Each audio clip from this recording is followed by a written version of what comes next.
ঐতিহ্যের পাতায় লুকিয়ে আছে এক গভীর শিক্ষা।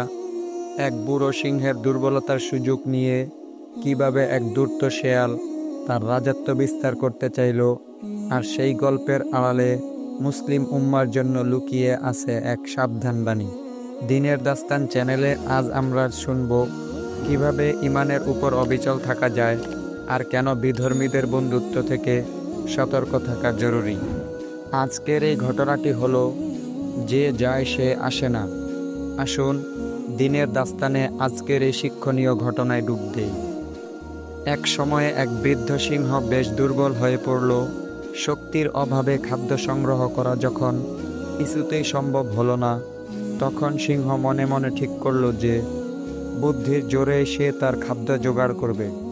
গুহার মধ্যেই শুয়ে সে পুরো বনে প্রচার করল যে সে অত্যন্ত অসুস্থ।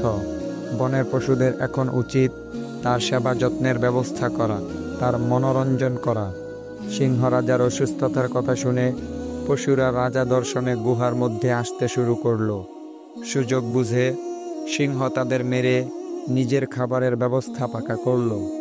এমনই করে অনেক পশু নিহত হবার পর বন যখন শূন্য হতে বসেছে, সেই সময়ে এক ধূর্ত শেয়াল সিংহ রাজার চাতুরি ধরতে পারল।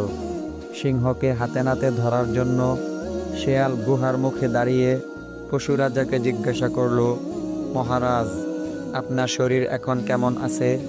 সিংহ শুয়ে শুয়েই উত্তর দিল, বড়ই দুর্বল, একেবারেই উঠতে পারি না, খাওয়াতেও কোনো রুচি নেই।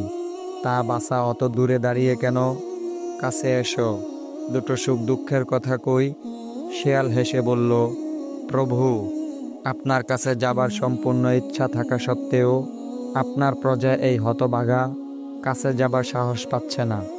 কারণ পশুদের পায়ের ছাপগুলো দেখেছি, শুধু ভেতরেই গেছে, বাইরে বেরিয়ে আসার ছাপ একবারও নজরে পড়ছে না।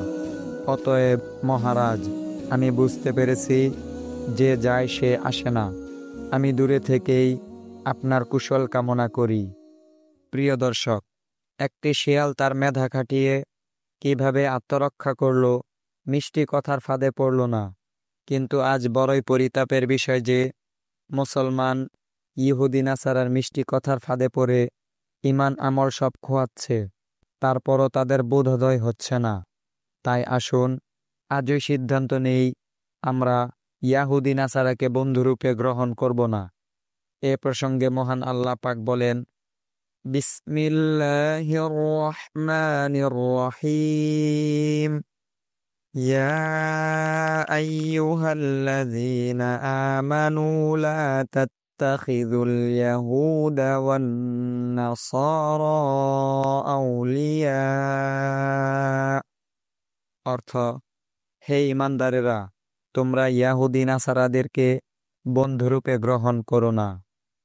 সম্মানিত প্রিয় দর্শক, এমনই হৃদয় ছোঁয়া ও শিক্ষামূলক ঘটনা পেতে আমাদের সাথেই থাকুন। আসসালামু আলাইকুম ওয়া রাহমাতুল্লাহি ওয়া বারাকাতুহু।